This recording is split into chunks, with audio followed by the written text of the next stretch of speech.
Bienvenidos y bienvenidas nuevamente a Su Madre Naturaleza, el espacio ambiental de Canal Capital. Hoy estamos aquí en el Jardín Botánico de Bogotá con amigos raizales, amigos que van a comentar la noticia que dio el presidente de la República esta semana, la no aplicabilidad del fallo de La Haya. Es bien importante que sepamos qué piensa el pueblo raizal. Hello everybody there in the islands. Welcome to your mother nature. Bueno, Germán, Celi, Germán Celi, Elizabeth Taylor, Fadi Ortiz, ustedes mismos se van a presentar a la teleaudiencia para contar qué hacen para las islas. ¿Cuál es su papel en la isla, Germán? Buenas tardes, mi nombre es Germán Celis Gordon, soy economista y soy asesor de los pescadores industriales de San Andrés Isla. Elizabeth Taylor. Elizabeth Taylor, soy bióloga marina. Estuve 17 años en Coralina, los últimos 8 años y medio de esos 17 como la directora general, y ahora ocupo el cargo hace un año de directora de Asuntos Marinos, Costeros y Recursos Acuáticos del Ministerio de Ambiente y Desarrollo Sostenible. ¿Y Fadi? Fadi Ortiz, abogado constitucionalista, miembro de la organización Raizal Fuera del Archipiélago, y en los últimos años he estado analizando el tema de derechos territoriales del pueblo raizal. Bueno, como ustedes pueden ver, es una alta experiencia transdisciplinaria de 3 raizales que nos van a contar qué opinan de esta posición del gobierno nacional. ¿Usted, Germán, qué opina desde el punto de vista de los pescadores? Pues más que todo, antes de decir que si se acata o no se acata, se tiene que reconocer los derechos raizales sobre el territorio raizal, étnico-cultural raizal. Esa debería ser la discusión, reconocer que hay un grupo étnico y que el territorio le pertenece al grupo étnico. Por ende, el grupo étnico es el que debe decidir qué es lo que va a pasar o si quiere acuerdo o no con Nicaragua. Eso es lo primero que tiene que hacer el gobierno colombiano. Bueno, eso es muy importante y contundente. El pueblo raizal también quiere opinar, porque en todo este proceso de la negociación para llegar a La Haya no se oyeron las voces de los raizales. Y cuando usted estaba en Coralina, Elizabeth, allí ¿cómo opinaban? ¿Qué decían de esto que estaba sucediendo en La Haya? Bueno, realmente, como ha sido un tema realmente del entero resorte de la Cancillería de nuestra República, sin embargo, desde la entidad ambiental, pues todo el tiempo se trabajó en pro del tema de la reserva de la biosfera,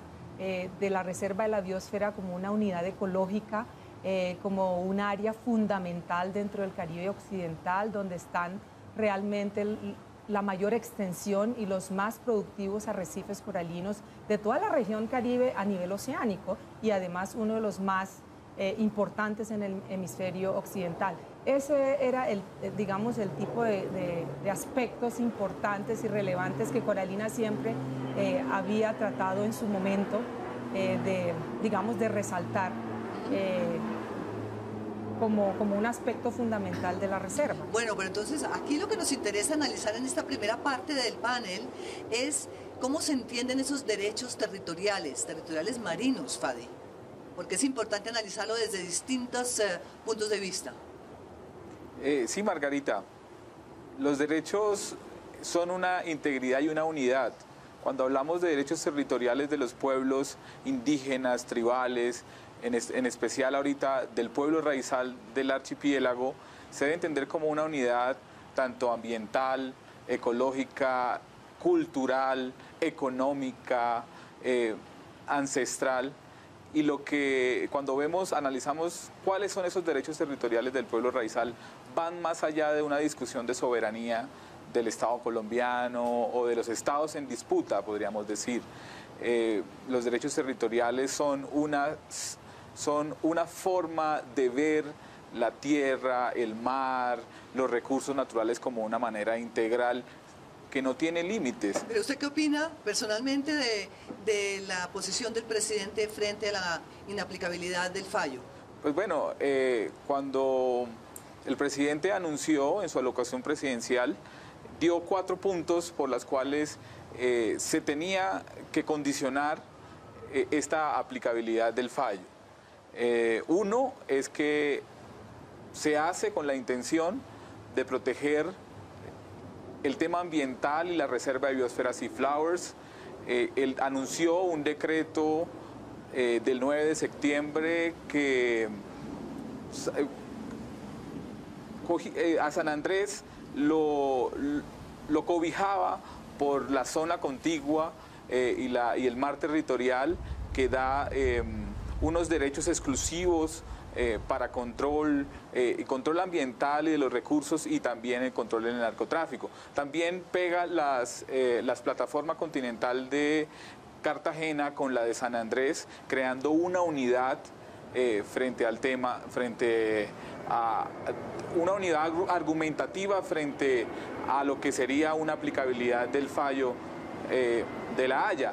Pero es de resaltar que el presidente Santos coloca como condición la de crear un tratado internacional para poder ingresarlo a la Constitución, porque su función y su deber es garantizar la integralidad del territorio nacional y la protección de los derechos de todos los colombianos. Esto, pues como ha habido tantos medios, prensa escrita, televisión, hablando de este tema, es importante para el Canal Capital que oírlos a ustedes.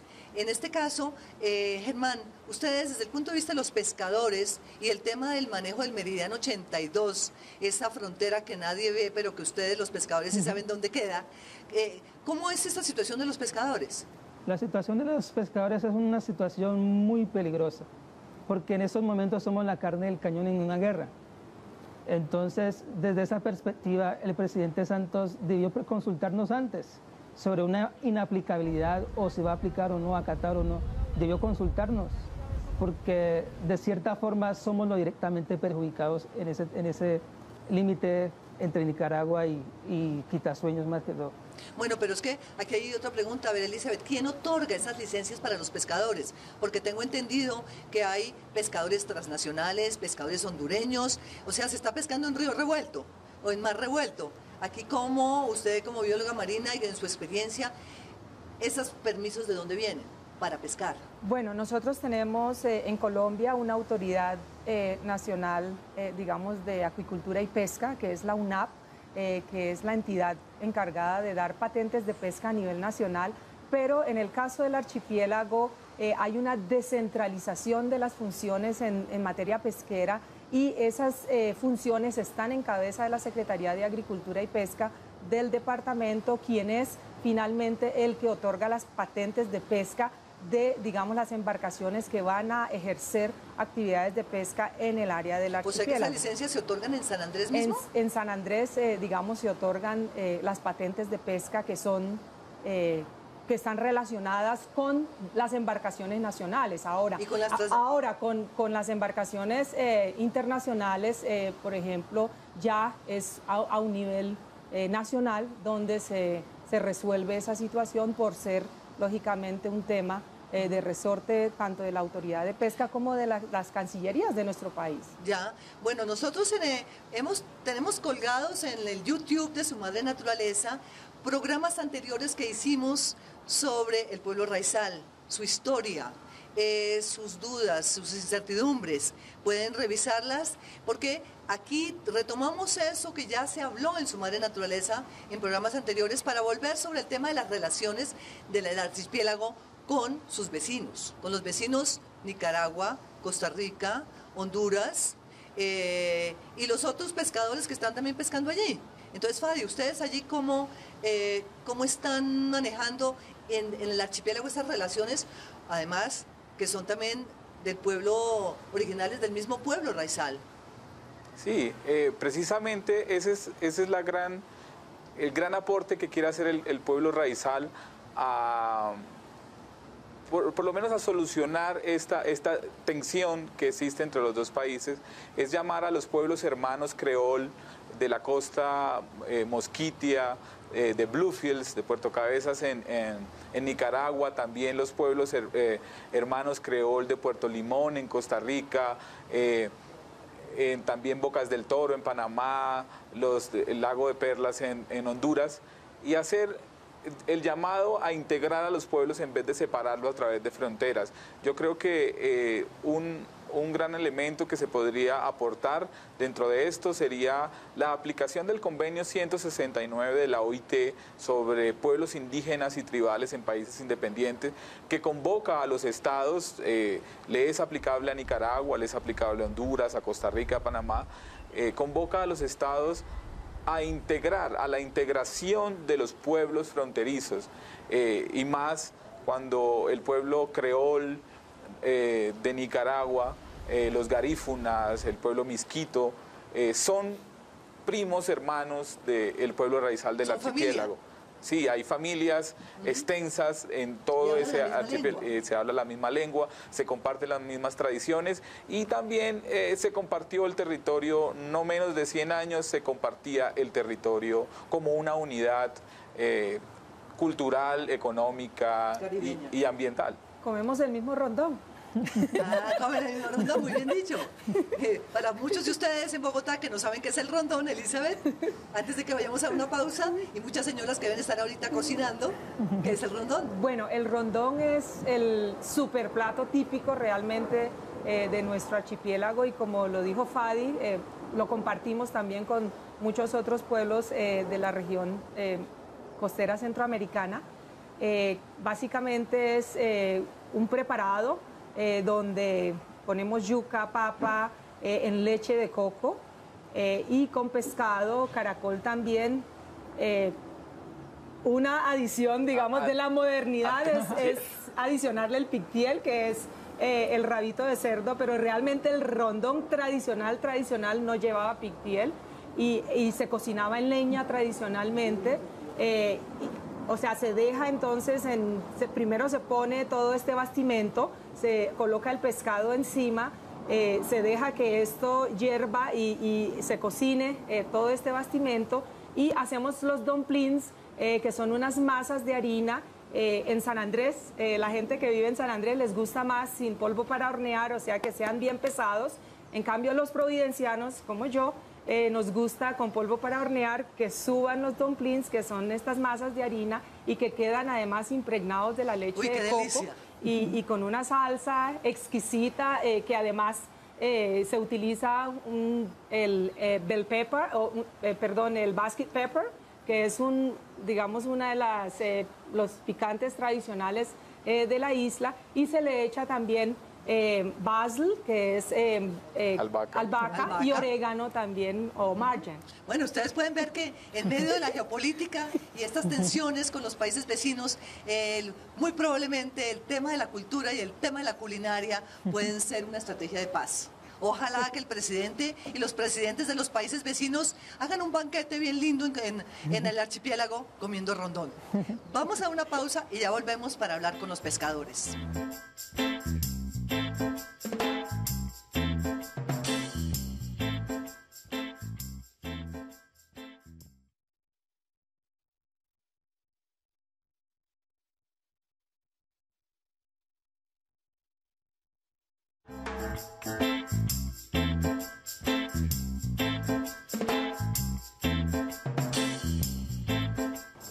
Es muy interesante este cruce de culturas en las islas, en el archipiélago, porque así como Elizabeth Taylor, que también tiene su origen chino, por eso hablo del dumpling, que es de origen chino, ahora nos va a explicar, pero esto crea que las islas precisamente han sido un espacio de paz. Y el mar, por supuesto, el mar para la pesca y para sobrevivir y para interactuar con la gran familia raizal. Germán, hoy en día, ¿cómo se está manejando el tema de la pesca después de lo que ha pasado? Pues hoy en día no hay no hay un dueño para el área. Ningún país está ejerciendo soberanía sobre el área en estos momentos. Tenemos barcos desde Panamá, tenemos barcos de Nicaragua, tenemos barcos de Honduras, tenemos barcos colombianos, tenemos barcos jamaiquinos. Entonces está funcionando como régimen común. Cualquiera puede pescar.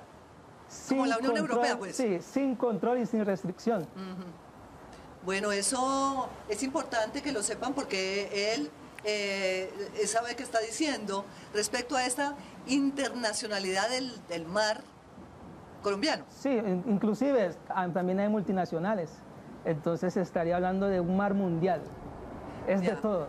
En estos momentos el mar es de todos. ¿Por qué es tan atractivo ese mar? Porque es un mar lleno de muchos recursos. Más que todo la langosta espinosa que podemos encontrar en el Banco Lunadero. Y el caracol pala que se saca en Quitasueños, cayos más que todos, Quitasueños, Serranilla. Entonces es más que todo ese atractivo que tiene ese mar. Y cabe notar y resaltar que es la única parte en el Caribe en estos momentos donde pueden sacar mucha producción. Por eso es esa disputa. Los otros países se han quedado sin recursos, por eso han acudido a estos lados para a pescar aquí. Sí. Porque aquí normalmente se ha controlado y se ha hecho de una forma sostenible. Entonces siempre va a haber para nosotros. Bueno, pero es verdad, Elizabeth, que se puede controlar esa pesca y las vedas.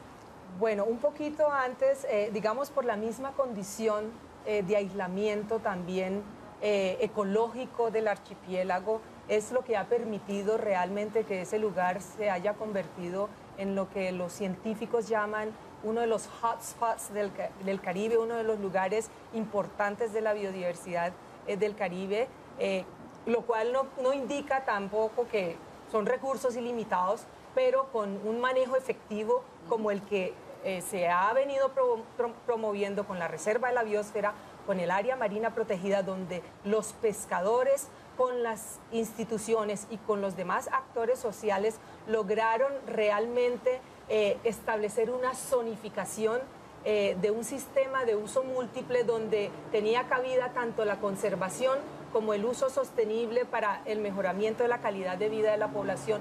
Pero digamos en un momento de incertidumbre como estos, donde muchos de los pescadores han perdido también la confianza en esos procesos pasados, donde había una expectativa además de un futuro diferente, con un mar otra vez recuperado, con mayores recursos para que estuvieran disponibles para toda la población. Digamos, esta incertidumbre no es muy positiva para la parte ambiental también, porque esos acuerdos de voluntades con los que se llegó con los pescadores terminan dilatándose y dilucidándose en el futuro si no realmente buscamos en estos momentos de coyuntura unas formas también de volver a esos sistemas de manejo tan importantes que requiere el archipiélago por su misma fragilidad. Bueno, usted ha tocado una palabra que me parece muy importante, es el tema de la expectativa. ¿Qué expectativas tiene el pueblo raizal, Fadi? Pues bueno, primero tiene una gran incertidumbre en este momento.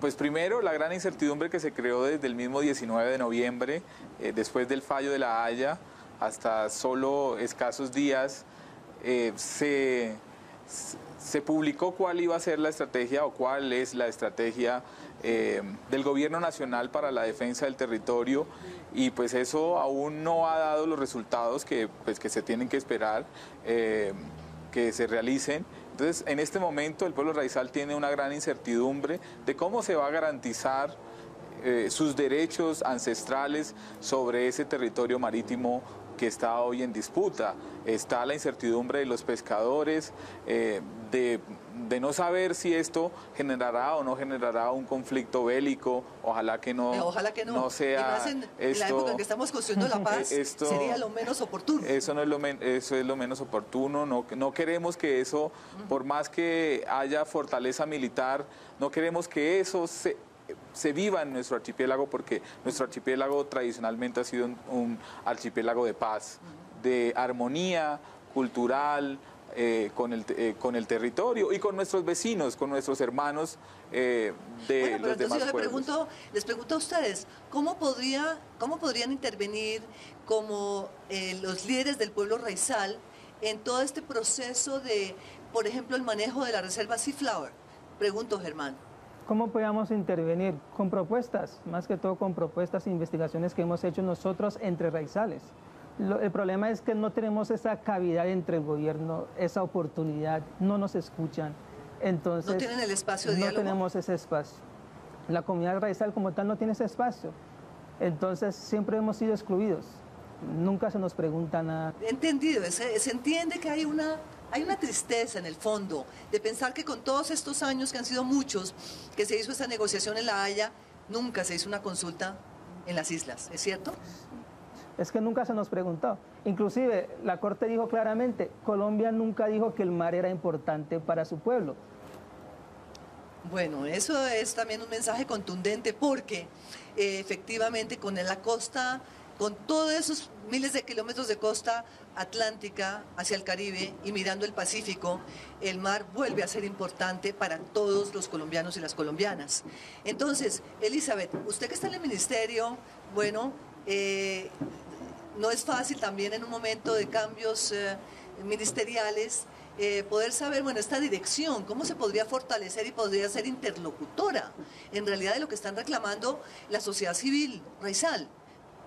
Bueno, esta dirección es totalmente nueva realmente en el Estado colombiano, no existía antes, se creó en el año 2011 y hasta el año pasado, a partir de julio, venimos desarrollando toda una serie, digamos, de iniciativas para poder realmente volcar la mirada de los colombianos hacia el mar, volcar, digamos, ese interés, no solamente, digamos, a nivel turístico y otros aspectos, sino también mirar todo el tema del ordenamiento ambiental del territorio costero del país, porque si bien es cierto existía una política de zonas costeras desde el año 2000 en nuestro país, fue tímidamente implementada porque no había una estructura dentro del Estado colombiano que permitiera que realmente esa política se ejecutara en el nivel local y en el nivel regional. O sea, había una entidad coralina que tenía jurisdicción sobre el mar, pero todas las demás 11 corporaciones ambientales costeras del país no tenían jurisdicción sobre el mar. Entonces, su accionar era de la línea costera hacia adentro, ¿sí? Y entonces de espaldas al mar. Por lo tanto, esta nueva dirección y todo esta nueva institucionalidad que se ha venido creando realmente está dando ese interés que amerita el mar. Nuestro ministerio se expidió con la presidencia un decreto para poder establecer las unidades ambientales costeras a lo largo de las costas y 24 millones de hectáreas de zonas costeras van a ser delimitadas y van a ser ordenadas en los próximos años para que realmente el desarrollo sostenible pueda ser viable, que no sigan habiendo esos conflictos entre el desarrollo portuario, el desarrollo hidrocarburífero, el desarrollo turístico y además todas las soluciones que las comunidades y los entes territoriales están planteando a lo largo de la costa, la pesquería sostenible, pero también el tema de erosión costera, que es una de las situaciones más graves que está sufriendo nuestro país en estos momentos. Bueno, como ustedes ven, el tema de la planificación ambiental del territorio costero y marino vuelve a ponerse sobre el tapete político y requiere el máximo de atención por parte del Estado Nacional. Vamos a seguir con este tema y ya volvemos.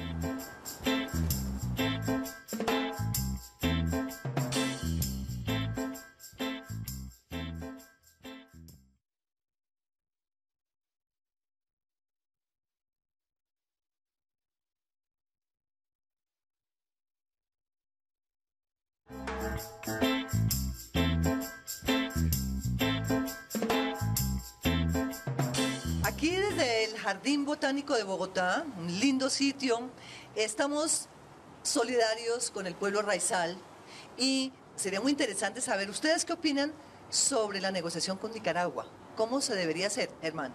Primero se debería hacer dos negociaciones. El Estado colombiano debe negociar con el pueblo raizal. ¿Por qué negociar con el pueblo raizal? Porque nos ha estado excluyendo de toda decisión. Y San Andrés no puede seguir bajo ese sistema colonialista político al que ha sido sometido. Segundo, nosotros no tenemos ningún problema en compartir con Nicaragua, pero con la comunidad criol de Nicaragua, con la gente que habla como yo, la gente que tiene mis mismas costumbres, la gente que tiene mis mismas creencias. No hay ningún problema, nosotros podemos fácilmente pescar entre nosotros, porque ellos son pocos y nosotros somos pocos, pero entre nosotros, que quede claro. Porque esta cosa es incluir a compañías multinacionales y a otros países, o inclusive a otras compañías desde del sector operativo. No, del sector pacífico de Nicaragua. Ajá, del otro lado. Del otro lado de Nicaragua, más que todo sería eso. Ya, bueno, Elizabeth, ¿usted cómo lo ve con Nicaragua? Bueno, en este punto yo pues no puedo dar ninguna opinión personal, pero sí puedo decir de que si nuestra Cancillería en su momento decide establecer unos diálogos con Nicaragua, yo estoy dispuesta a dar todo mi, digamos, mi apoyo, experiencia y soporte técnico para garantizar que realmente... Estupendo que haya en la comisión negociadora gente que es nacida en las islas y que es de la cultura raizal. Por ejemplo, ahí tenemos una voluntaria. Ojalá que en la Cancillería nos escuchen para que no solamente sean bogotanos los que están en la negociación. Fadi, ¿y usted qué opina de esta relación con Nicaragua? ¿Cómo se podría suavizar esas tensiones? Sí, precisamente como la estrategia, como el llamado del presidente a no aplicar el fallo es precisamente, sino a través de un convenio que se haga con Nicaragua, un nuevo tratado internacional, este debe tener los elementos contemporáneos del derecho internacional y sobre todo tener en cuenta el derecho de los pueblos indígenas y tribales y el pueblo raizal.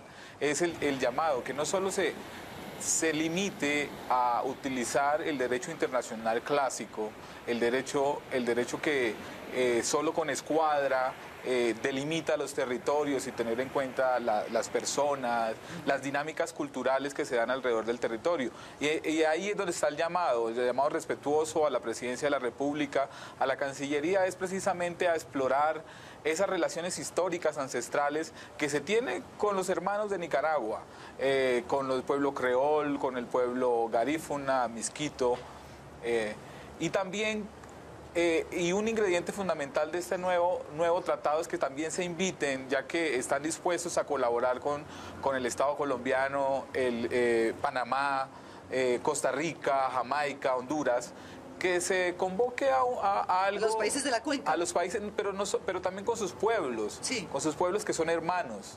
Y yo creo que eso podría dar mejores resultados y yo creo que ahí saldríamos todos ganando. Claro. Y pues cuando distraemos estos tratados con otros temas como el de los intereses multinacionales de terceros países, del petróleo, de los intereses geoestratégicos, militares, allí es cuando pues se entra en la tensión y se entran en esos temas que pues el pueblo raizal no quiere entrar dentro de esa discusión, quiere entrar en la discusión de hermanos y de amistad. Y de paz. Bueno, aquí supongo, y usted que es joven, tan joven, Germán, ¿ustedes cómo usan las redes sociales, el Twitter, el Internet, en todo este proceso para identificar líderes y para poder hablar entre el pueblo raizal? Es más que todo un proceso de enseñanza, de información, de capacitación entre nosotros mismos raizales por fuera de Colombia y en el Caribe. Más que todo se utiliza es más para informar al pueblo de los acontecimientos que hay y lo que está pasando hoy en día. Pero qué bueno que la juventud esté tan activa, de eso no se habla, que los jóvenes raizales estén implicados, preocupados y además participando en las redes sociales con sus pueblos hermanos. Sí. Bueno, estupendo y bienvenida a la participación de los jóvenes en toda esta definición.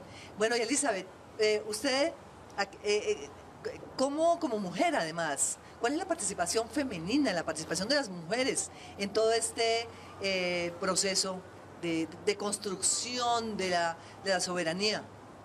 Bueno, la mujer ha jugado un papel fundamental en el archipiélago y sobre todo, digamos, de los últimos 15 años para acá. Antes no teníamos gobernadores o intendentes mujeres casi. Ahora casi que cada vez se perfilan más líderes mujeres. Y ahí, digamos, eso puede tener un poquito una razón de ser y sin desestimar, digamos, la labor tan enorme que los hombres han hecho, pero hubo un momento en el archipiélago en que la mayoría de los hombres se embarcaban, iban, digamos, a otras tierras a producir y a pescar. y las mujeres terminábamos en las universidades, ¿sí? Y eso empezó a generar también un fenómeno dentro del plano laboral dentro del archipiélago. Yo no sé si alguno de los sociólogos o de las personas estudiosas del archipiélago han mirado un poquito en ese fenómeno, pero cada vez hay más mujeres, digamos, liderando procesos en el archipiélago.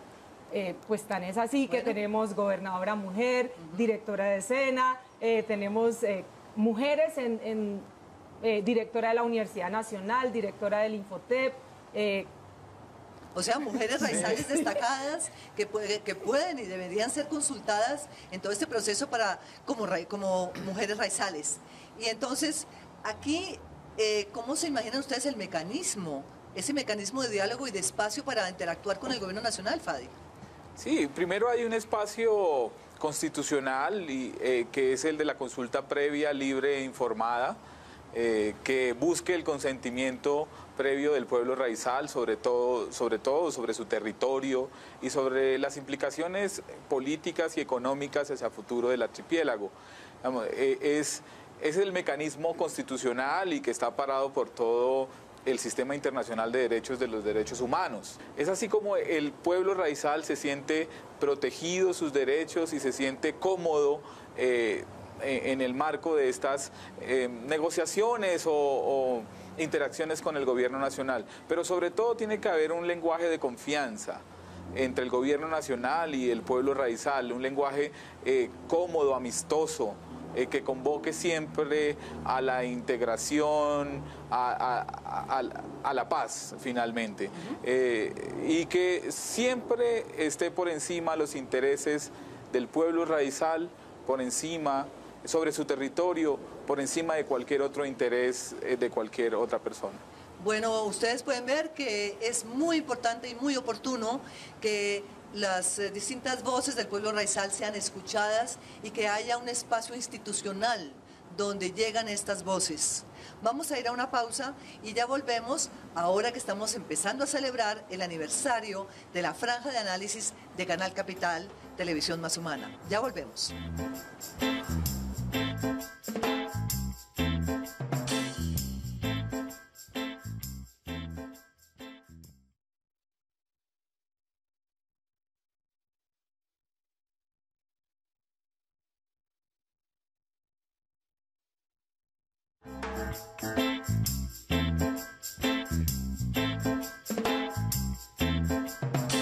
Aquí, en el Jardín Botánico de Bogotá, estamos hablando sobre temas trascendentales para el proceso de crecimiento sostenible de las islas del archipiélago. ¿Cuál sería ese modelo de desarrollo que ustedes se imaginan? Porque venimos de la época del Puerto Libre, con todas las implicaciones ambientales y sociales que ha tenido, con la industria turística, el comercio. Ahora, ¿cuál es el frente prioritario para el archipiélago, Germán? En estos momentos podríamos considerar la economía solidaria. Ese debería ser nuestro modelo económico en estos momentos. Podríamos trabajar entre raizales, construir empresas entre raizales, ayudarnos entre raizales. Esa debería ser nuestra prioridad ahorita mismo en cuanto a lo económico. Cabe resaltar que estamos excluidos del comercio. ¿Por qué excluidos del comercio? Porque somos puerto libre, pero el comercio le pertenece a los extranjeros. Del sector hotelero, tenemos hoteles, pero le pertenecen a los multinacionales. Del sector pesquero estamos incluidos parcialmente, porque pescamos bajo condiciones de otras empresas. Por ejemplo, Antillana. Cabe resaltar que Antillana es la que pone las condiciones. Yo le pesco a Antillana y Antillana me paga lo que ellos creen que vale mi producto. O sea, que ellos ponen los precios. Ellos ponen los precios de nuestros productos. ¿Y eso quién lo controla?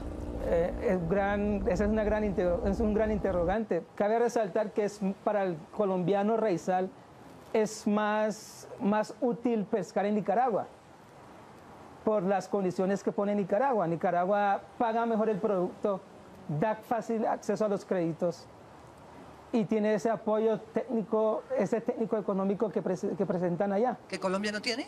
Colombia sí los tiene, pero para otras empresas o para otras actividades.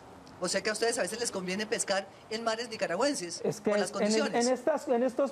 En este instante es mejor para el isleño raizal pescar en Nicaragua y bajo condiciones nicaragüenses.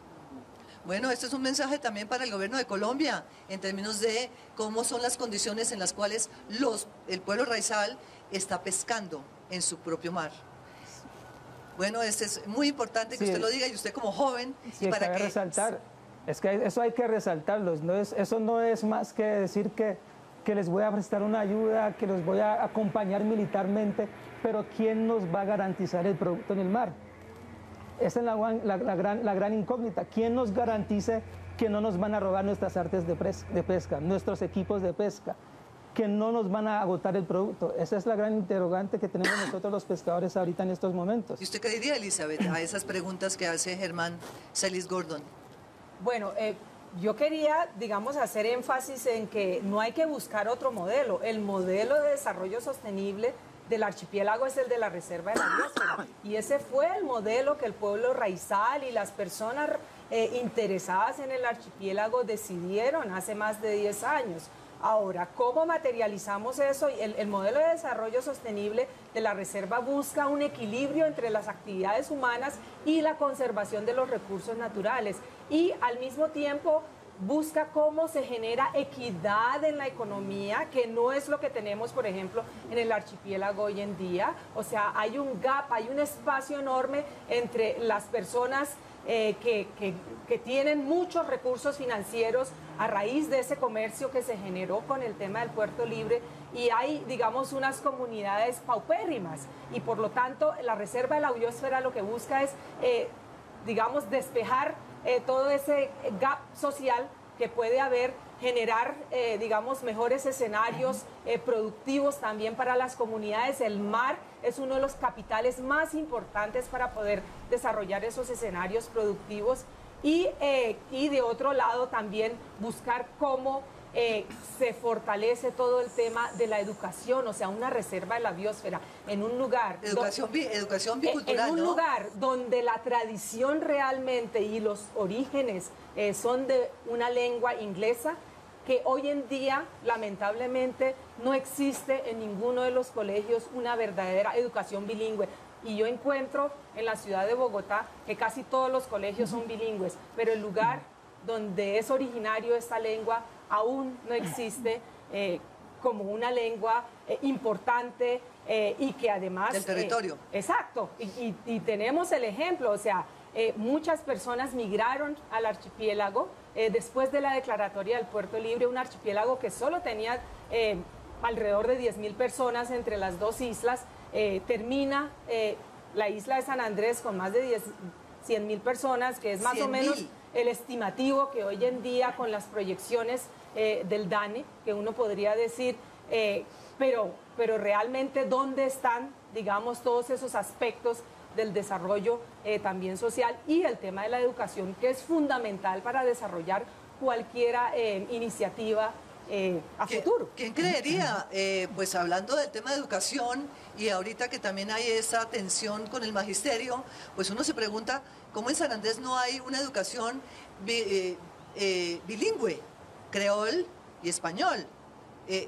Esto yo creo que para muchos es sorprendente, que en los colegios públicos del archipiélago no exista. Ojalá, señora ministra de Educación Nacional, parte de la negociación y de la atención prioritaria hacia el archipiélago sea la instalación de esta educación bilingüe. El idioma lo hemos mantenido porque ha sido una tradición oral y porque además las iglesias protestantes principalmente han mantenido, digamos, como parte de su cultura, de su culto, todo el tema en el idioma inglés. Pero cuando uno mira el sistema educativo del archipiélago, o sea, digamos, uno siente mucho dolor en el corazón porque no llena las expectativas de un pueblo que originariamente hablaba. Hay que entender que, o sea, es un pueblo que es diferente. Primero hay que empezar por ahí. Somos diferentes, hablamos diferentes, caminamos diferente, bailan diferente. bailamos diferente, o sea, somos un pueblo diferente. El gobierno debe entender que el pueblo raizal es diferente. Eso es lo que no ha querido entender el gobierno nacional. Somos diferentes. Bueno, y a esa diferencia también está la pregunta, Fadi, ¿Quién posee la tierra en las islas? El tema territorial, los lotes, la tierra. Bueno, esa es una situación bastante preocupante en el momento. Las estadísticas recientes basadas en el catastro, investigaciones de la Corporación Autónoma, dan unas cifras de alrededor del 52% en manos de personas foráneas, 52%. no raizales, San Andrés. en la isla de San Andrés y en la isla de Providencia de alrededor del 25%. Estoy hablando de cifras del año 2007-2008. Eso es todos los días el pueblo raizal pierde una porción territorial. Y eso es debido a una situación histórica de pérdida de la tierra. En los años 70 se incendió la intendencia, pero también la notaría y el registro de instrumentos públicos, que dejó sin piso jurídico muchos títulos de propiedad ancestral heredados de la colonia del pueblo raizal. Y entonces eso ha contribuido a que con procesos de prescripción adquisitiva de dominio, procesos de pertenencia sumarios, una persona con 2 testigos llega y dice: esta porción territorial es mía, por favor notario, regístremela. Entonces eso ha contribuido a ese desplazamiento. El desplazamiento económico del pueblo raizal también tiene uno de sus principales afectaciones en el desplazamiento territorial del archipiélago. Entonces, al nosotros observar que alrededor del 52% del territorio físico de las islas principales está en manos de personas foráneas, y con el fallo de la Corte Internacional de Justicia de La Haya, que también hace que se pierda alrededor de un 60% del área tradicional territorial marítima del pueblo raizal, esto deja en una total desprotección a los derechos territoriales del pueblo raizal. Y sobre eso yo quiero llamar la atención, porque pues existen instrumentos jurídicos nacionales e internacionales que podrían generar una protección territorial al pueblo raizal de ahora en adelante, y luego con los mecanismos que se determinen recuperar lo que ya se ha perdido. Pero se puede trabajar en la titulación colectiva de áreas territoriales, no solo físicas de las islas, sino también de marinas, en donde se reconozcan esa territorialidad ancestral del pueblo raizal sobre esas tierras, porque estamos hablando de cientos de años de historia, no menos de 400 años de historia de ocupación, de relación ancestral, cultural, productiva y de relación ambiental armónica y desarrollo sostenible con el territorio. Bueno, otro tema que tampoco se ha hablado mucho es la restitución de las propiedades del pueblo raizal, existiendo los mecanismos para poder hacerlo, y es parte de esta negociación. Vamos a ir a una pausa y ya volvemos, porque todos estos temas que estamos hablando hoy con representantes del pueblo raizal en Bogotá sirven para este momento de construcción de la paz. Ya volvemos.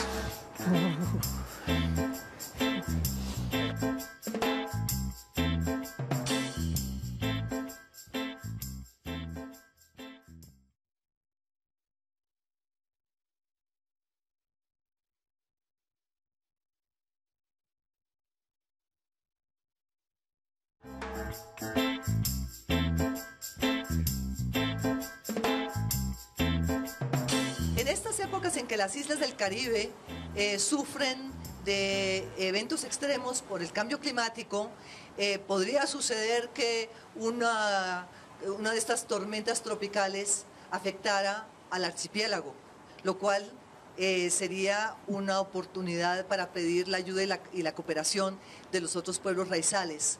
Tenemos que pensar que eso podría suceder, y que tendremos que pensar cómo existe esa entreayuda y cómo fortalecer la ayuda entre el pueblo raizal. Germán, usted como joven raizal, si sucediera eso, ¿usted qué le diría? Y lo puede decir en creol si quiere, para la teleaudiencia que nos escucha en las islas. ¿Cómo llamaría a esa solidaridad? Raizal brothers, we live out 3 hurricanes already. We live out a project for done with we. And we want to live out this. This is with solidarity and with union. All we have to come together. All we have to come together for this cause, to save our territory, to save our existence on this earth. This is our time to come together. Este es el momento de juntarnos. This is the time to come together. Yeah. Yo alcanzo a entender un poco, pero eso se traducirá. Elizabeth. I just want to tell with people, say, don't lose the hope, don't lose the courage. I know that we live in a moment of crisis, but we have to see it as an opportunity to improve our culture, to build upon that culture, and to build a better future for us and for the generations to come. Muy bien. Y Fadi, si usted lo quiere decir en español, para que la teleaudiencia no se sienta, que ustedes son bilingües, así que, ¿qué mensaje tiene? No, el mensaje al pueblo raizal de San Andrés, Providencia, Santa Catalina inicialmente es el llamado a la unidad. En momentos difíciles, la unidad es la que nos ha mantenido fuertes y a no perder la fe en el gran Dios, que es el que nos ha garantizado que durante toda nuestra existencia histórica ha garantizado la existencia y la pervivencia del pueblo raizal. Y el llamado al resto de los colombianos y a todas las personas que nos ven a través de los medios internacionales, las redes sociales, es a solidarizarse con el pueblo raizal. De eso depende la supervivencia como pueblo unitario y a la supervivencia de su territorio, de su cultura y de su relación ancestral con la tierra. Bueno, ustedes obviamente tienen en Canal Capital y en su madre naturaleza un aliado natural del pueblo raizal. Les recordamos de escribirnos a su madre naturaleza @canalcapital.gov.co y al Twitter @sumadrenaturale para que comenten estos temas que han comentado los colegas hoy. Y muchísimas gracias por habernos acompañado, Germán, Elizabeth, Gracias. Fadi. Pueden estar seguros y segura que desde el Canal Capital somos profundamente solidarios con el pueblo raizal. Así que los esperamos como todos los viernes a las 8:45 en la franja de análisis. Repetimos a la medianoche para los noctámbulos y noctámbulas, los que hacen la fiesta, los que comen rondón, y a todos aquellos que están escuchándonos en las islas, el sábado a la 1 de la tarde y también el lunes a las 11 de la mañana con el closed caption para muchas personas discapacitadas que quizás no nos pueden escuchar y tienen el lenguaje de señas. Les habló Margarita Pacheco y esperamos que ustedes se manifiesten solidariamente con los amigos y amigas del pueblo raizal.